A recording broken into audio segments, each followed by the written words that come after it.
Welcome to Firearms Friday, coming to you from the Wyoming State Museum in Cheyenne.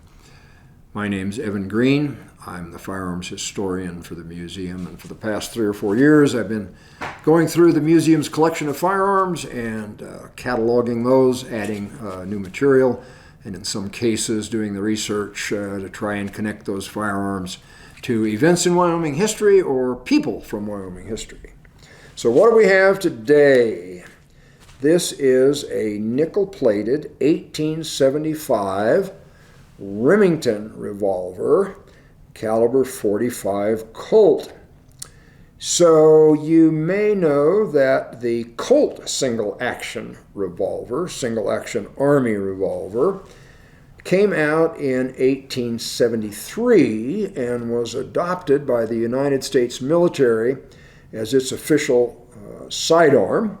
And it remained in that role until 1892 when it was replaced by a double-action Colt revolver in .38 caliber. So Remington came out with this revolver again in 1875, so 2 years after the Colt single-action Army, and it was intended to be a competitor to the Colt, but it didn't get a government contract.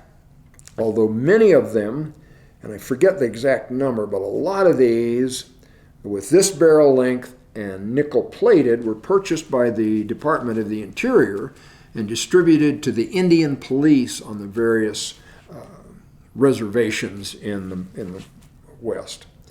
So it was again, it's a very sturdy, very nice revolver, but never got the acclaim or the popularity of the Colt. So we're kind of doing this video to correct one that we did back in 2018, because inside the grips on this revolver is scribed the name James Ryan, 1883 WT for Wyoming Territory. So in that 2018 video, I stated with great confidence that this revolver had belonged to James Ryan, stationed at Fort Washakie. He was in the U.S. military. And why did he have this revolver when he was probably issued or was more familiar with the Colt single-action Army? Well, as it turns out, we were able to determine with some additional research that this revolver came out of Crook County, Wyoming, and there was a James Ryan who in the early 1880s was the first elected sheriff of Crook County.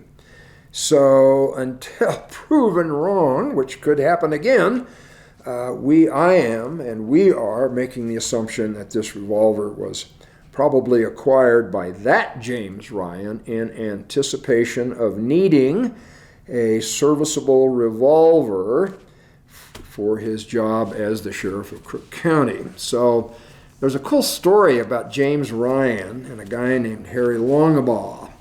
And in 1887, Harry Longabaugh stole a horse, a saddle, a pair of chaps, and a revolver from a couple of cowboys. He was 20 years old and was subsequently captured. He was put in handcuffs and leg irons and put on a train to go back to Sundance, Wyoming. He managed to get out of his handcuffs, get out of his leg irons, jump off the train, and take off.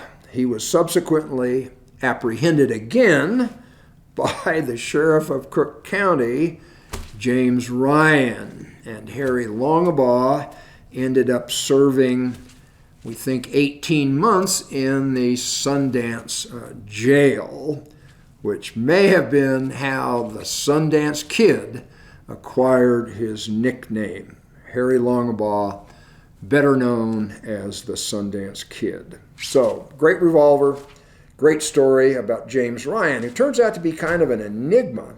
We're going to feature this revolver in an upcoming exhibit of firearms at the Wyoming State Museum.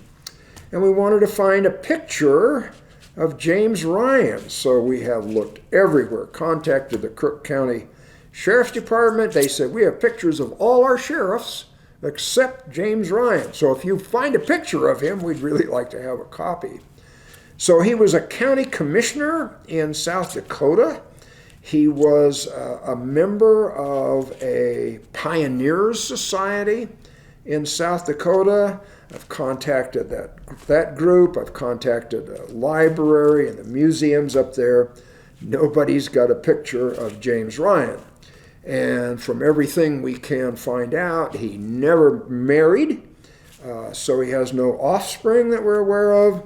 So if you got a picture of James Ryan, get in touch. We'd love to have it. Anyway, 1875, Remington, Revolver, caliber .45 Colt. Thanks for watching.